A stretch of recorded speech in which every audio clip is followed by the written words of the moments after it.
இப்போது 9th Tamil first இயலில் இப்போ ஒவ்வொரு லெசனுக்கும் இந்த இலக்கண குறிப்புன்னு ஒரு வார்த்தை இருக்கும். அந்த இலக்கண குறிப்பு எப்படி ஞாபகம் வச்சுக்கலாம்? இப்போது இலக்கண குறிப்பு நிறைய இருக்கும். அதில் எல்லாத்தையும் நம்மளால ஞாபகம் வச்சுக்க முடியாது. சிலதை எப்படி வருதுன்னு நம்ம கண்டுபிடிச்சிக்கலாம். அதை வச்சு நம்ம ஈஸியாக போடலாம். சிலது நம்ம மனப்பாடம் பண்ணுற மாதிரி தான் இருக்கும். அந்த கொஞ்சமாக இருக்கிறத மட்டும் நம்ம மனப்பாடம் பண்ணிக்கலாம். இப்போ எங்கெல்லாம் கன்ஃப்யூஷன் ஆகும், எப்படியெல்லாம் ஞாபகம் வச்சுக்கலாம், நான் எப்படி ஞாபகம் வச்சுக்கணும், அதை தான் இப்போ இந்த வீடியோ உங்களுக்கு சொல்லி தர போகிறேன். இப்போ ஃபஸ்ட்டு 9th தமிழில் ஃபஸ்ட்டு பாடம் என்னென்னா திராவிட மொழி குடும்பம். இதில் என்ன சொல்கிற போகிறோன்னா இங்கே பாருங்கள். இந்த தென் திராவிடம், நடு திராவிடம், வட திராவிடம், இந்த இப்போ ஏதாவது ஒரு 4 மொழி கொடுத்து அதில் பொருந்தாதது எதுன்னு கேட்கலாம். இப்போது இதுலேருந்து ஒரு 3 கொடுத்து இதுலேருந்து 1 எக்ஸ்ட்ரா கொடுத்துட்டு இப்போது தமிழ், தெலுங்கு, கன்னடம், மலையாளம் இது 4 வார்த்தையை கொடுத்து அதில் எது மாறுபட்டதுன்னு கேட்டால் தெலுங்கு தான். ஏன்னா தமிழ், கன்னடம், மலையாளம் 3 தென் திராவிடத்தில் இருக்குது. தெலுங்கு மட்டும் நடு திராவிடத்தில் இருக்குது. அப்போ இதுதான் பொருந்தாது. இந்த மாதிரி ஏதாவது ஒரு 4 கொடுத்து எது பொருந்தாது அப்படின்னு கேட்கலாம்.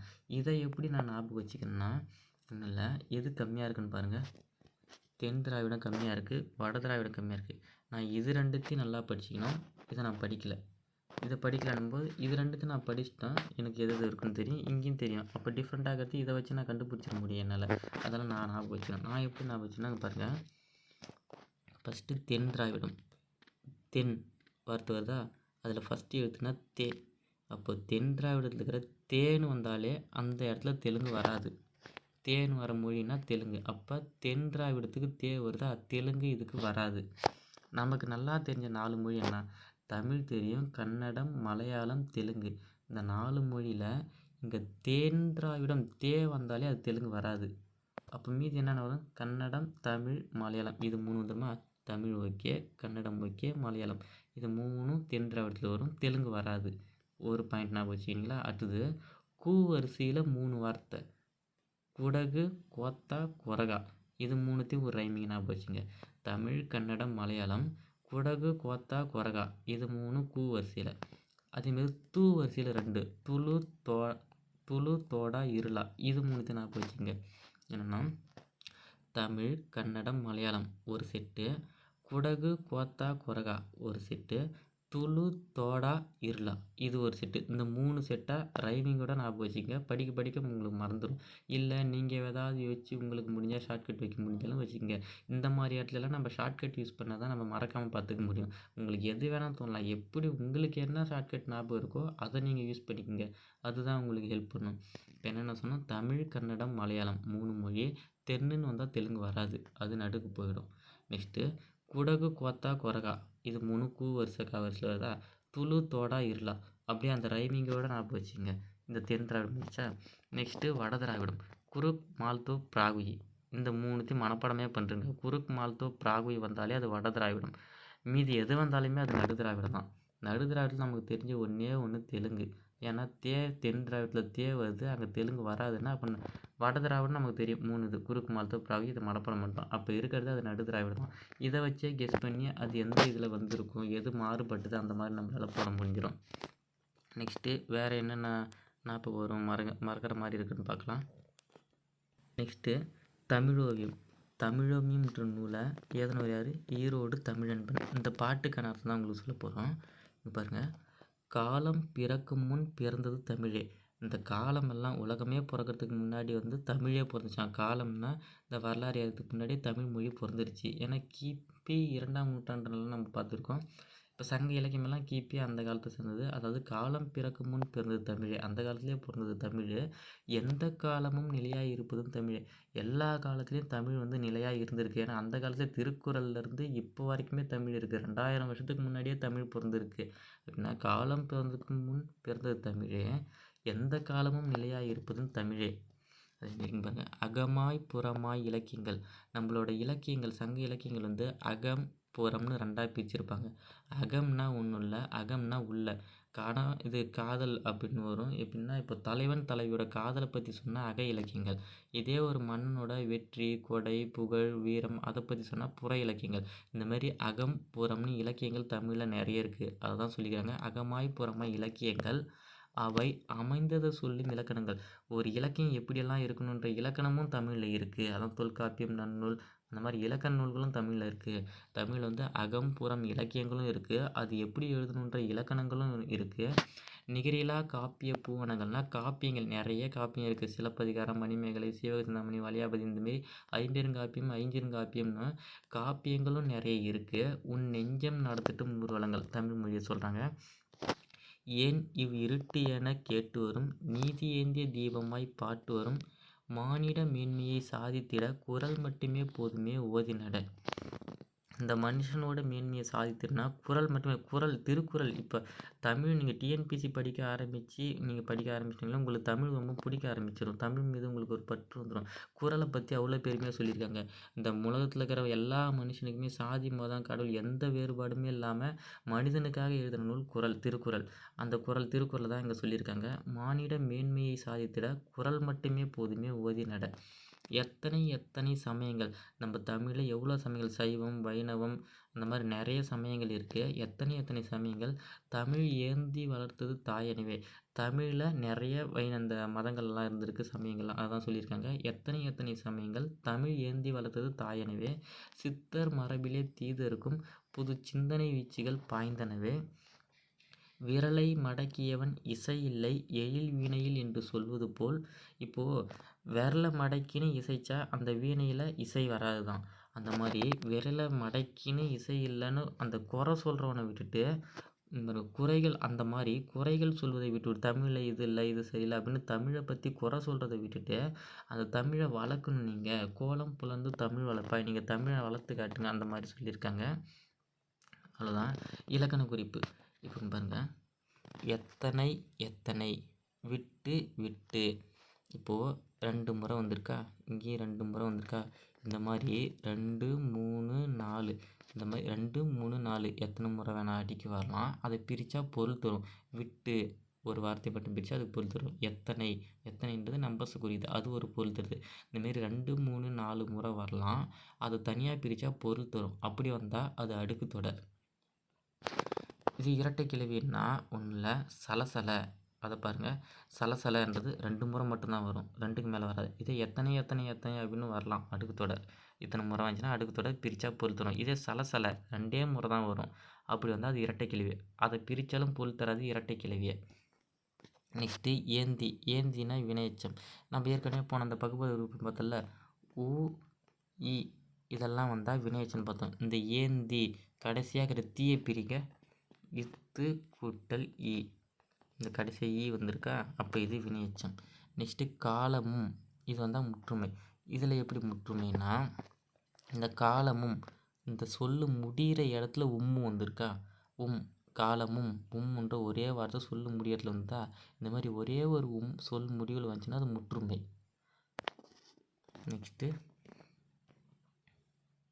நெக்ஸ்ட்டு அடுத்த செயல் தமிழ் விடுத்தூது பார்க்கலாம். தித்திக்கும் தெல்லமுதின் மேலான முத்திக்கனியே என் முத்தமிழே.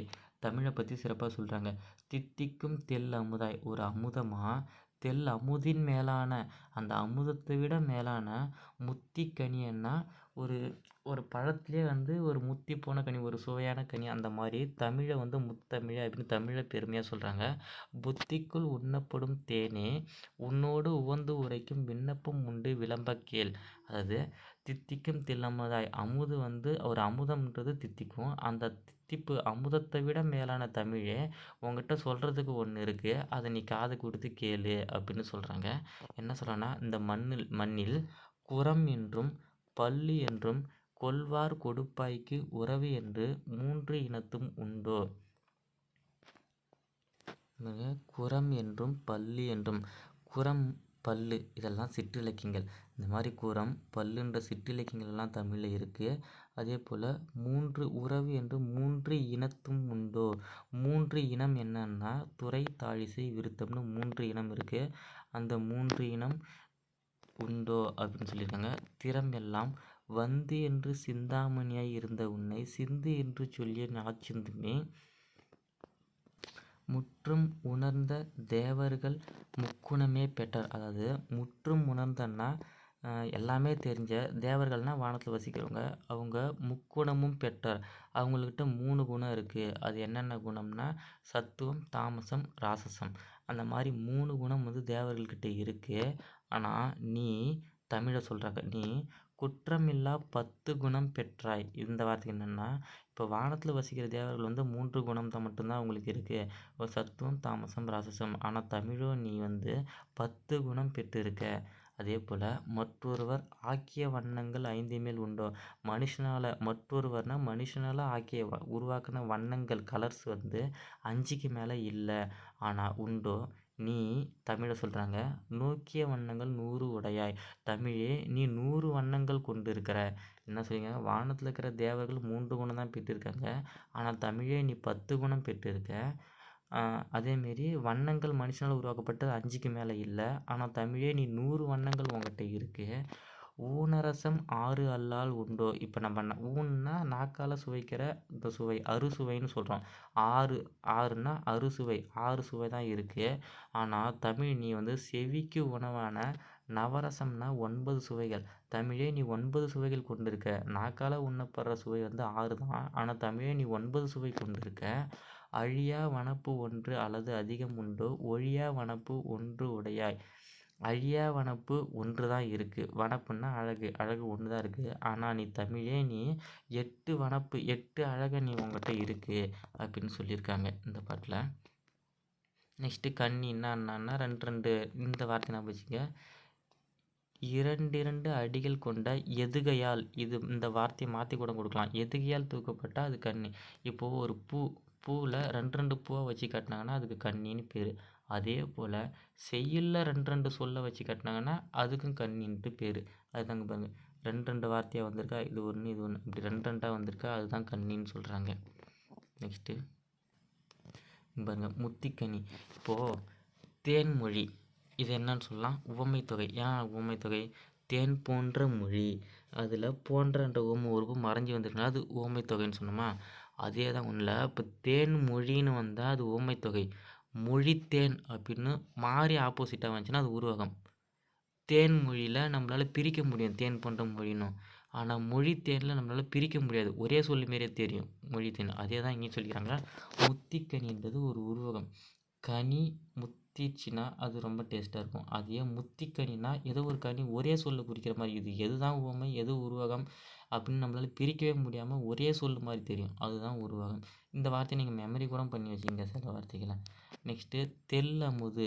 இது தெல்மை குட்டல் அமுது. மை என்ற உறுப்பு வரும். அதனால் பண்புத்தொகை. நெக்ஸ்ட்டு குற்றமிலா. குற்றம் இல்லாத அப்படின்னு முழு வார்த்தை. அதில் அந்த இல்லாதன்றதில் தான்றது வெளிப்படையாக வரல.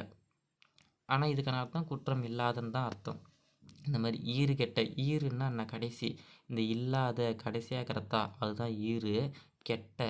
ஈறு கெட்டன்னா கடைசி எழுத்து மறைஞ்ச எதிர்மறை பெயரெச்சம். எதிர்மறையாக குற்றம் இல்லாத எதிர்மறையாக. ஈறுன்னா கடைசி எழுத்து கெட்ட மறைஞ்ச எதிர்மறையான நடக்காததை சொல்கிறது தான் பெயரெச்சம். நம்ம அடுத்தது வந்து நான்னா ஒரு எழுத்து ஒரு மொழி. இப்போது நான்றது ஒரே ஒரு எழுத்து. ஆனால் அதுக்கான அர்த்தம் நான்னா நாக்கை குறிக்குது. ஒரே எழுத்து ஒரு சொல்லை தருது, ஒரு பொருளையே தருது. அதுதான் ஒரு எழுத்து ஒரு மொழி. ஒரு எழுத்து ஒரு மொழியை கொடுக்குது. நெக்ஸ்ட்டு செவிகள் உணவான. இப்போது 3ஆம் வேற்றுமை உறுப்பு ஆள்னு தெரியும். 4ஆம் வேற்றுமை உறுப்பு கூ. இதுக்கான அர்த்தம் செவிக்கு உணவான. இந்த இடத்துல கூன்ற வார்த்தை மறைஞ்சி வந்திருக்கு. அதனால் கூன்றது என்ன? 4ஆம் வேற்றுமை உறுப்பு. அது மறைஞ்சி வந்தனால இது 4ஆம் வேற்றுமை தொகைன்னு சொல்கிறோம். நெக்ஸ்ட் பாருங்க சிந்தாமணி. இது என்ன அர்த்தம்? சிந்தாத மணி. சிந்தாத. இதுலேயும் தான்ற ஈற்று எழுத்து. ஈறு கெட்டு மறைஞ்சி வந்திருக்கு. ஈறு கெட்ட எதிர்மறை. சிந்தாத நடக்காத ஒன்று அதான் எதிர்மறை பெயரெச்சம். நெக்ஸ்ட்டு இன்னொன்று இந்த இடத்துல டிஃப்ரெண்ட் பாருங்கள். தமிழ் சிற்றிலக்கிய வகைகளில் தூது என்பதும் ஒன்று. இது வாயில் இலக்கியம் சந்து இலக்கியம் என்னும் வேறு பெயரால் அழைக்கப்படுது. இங்கே பாருங்கள் தூதுன்றதுக்கான வேறு பெயர் தான் வாயில் இலக்கியம் சந்து இலக்கியம். அதில் ஒரு வகை தான் தமிழ் விடுதூது. இதை கன்ஃபியூஷன் பண்ணக்கூடாது. இப்போ வாயில் இலக்கணம் சந்து இலக்கியம் எதோட பேர்னா தூதுக்கான வேறு பெயர் தான். தமிழ் விடுதூதுக்கானதில் தூதுக்கான வேறு பெயர் தான் வாயில் இலக்கியம் சந்து இலக்கியமும். நெக்ஸ்ட்டு இதோடைய பாவகை, கலிவெண்பா இந்த மாரி பாவகை தான் நம்ம நெறைய இடத்துல கூட்டுக்காலத்துல மாத்தி இப்ப கடைசியா நடந்த எக்ஸாம்ல கூட மனோன்மணியத்துக்கு வெண்பான்னு குடுத்துருப்பாங்க. ஆனா, அங்க ஆசிரியப்பா வரணும். இந்த மாரி இந்த பாவகை நம்ம அந்த அளவுக்கு பெருசா கண்டுக்க மாட்டோம். நமக்கு கன்ஃப்யூஷன் ஆவுற இடம். அதனால இந்த கீ பாயிண்ட்லாம் நல்லா ஞாபகம் வச்சுக்கங்க. நெக்ஸ்ட்டு இந்த பாட்டு பாருங்க. காதொளிரும் குண்டலமும் கைக்கு வளையாபதியும். நம்ம தமிழ் மொழிய பத்தி சொல்றாங்க. காது ஒளிரும் குண்டலம். குண்டலம்ன்றது காதுல போடுறது. அப்படின்னா தமிழ் மொழிக்கு காதுல போடுற குண்டலமா காதுக்கு போடுற ஒரு வளைய இது குண்டலம்னா ஒரு நகை அந்த மாதிரி குண்டலகேசின்ற நூல் வந்து திகழ்தான். அதேமாரி கைக்கு வளையாபதியம் கைக்கு போகிற வளையல் மாதிரியே தமிழ் மொழிக்கு வளையாபதி என்ற நூல். ஆனால் அந்த ஐம்பெருங்காவியம் சிலப்பதிகாரம் மணிமேகலை வளையாபதி சீவக சிந்தாமணி குண்டலகேசி அதில் அந்த குண்டலகேசின்றது காதுக்கு போகிற குண்டலமாகவும் வளையாபதி என்ற நூல் வந்து கைக்கு போகிற வளையலாகவும் கருணை மார்பின் அவங்களோட மார்பில் மீது ஒளிரும் மார்பு மீத ஒளிர்ற சிந்தாத மணி சீவக சிந்தாமணி சொல்கிறாங்க. மார்பு மீது ஒளிர்ற மணியாக சீவக சிந்தாமணியும் மெல்லிடையில் மேகலையும் அதோட இடுப்பில் போடுற இடையில்னா இடுப்பில் போடுற மேகலையாக மணிமேகலையும் சிலம்பால் இன்ப போதொளிரும் திருவடினும். சிலம்புன்னா இங்கே சிலப்பதிகாரம்ன்ற நூலை குறிக்குது. அது வந்து தமிழ் மொழிக்கு போடுற காலில் போடுற திருவடியாகவும் பொன்முடி சூளாமணியும் தமிழுக்கு போகிற தலையில் இருக்கிற பொன்முடியாக சூளாமணின்ற நூலும் பொலியச்சூடி நீதி ஒளிர் செங்கோலாய் நம் நீதியை சொல்கிற செங்கோலா திருக்குறளில் சொல்கிறாங்க. இங்கே தாங்கு தமிழ் நீடு வாழ்க. ஒன்றும் இல்லை, தமிழ் மொழியில் நிறைய நூல்கள் இருக்குது.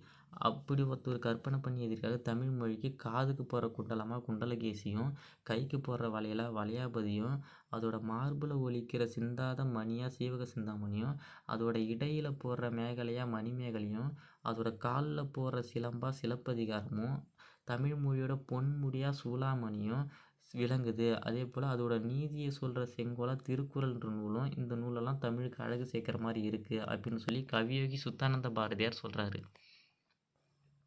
நெக்ஸ்ட்டு வேறு என்ன இருக்குன்னு பார்க்கலாம். ஓகே, நம்ம ஃபஸ்ட்டு இயலுக்கான அந்த இலக்கண குறிப்பு அந்த பாடலை நமக்கு தெரிஞ்ச அளவுக்கு ஓரளவுக்கு பார்த்துருக்கோம். நம்ம நெக்ஸ்ட்டு 2வது இயலுக்கு அடுத்த வீடியோவில் பார்க்கலாம்.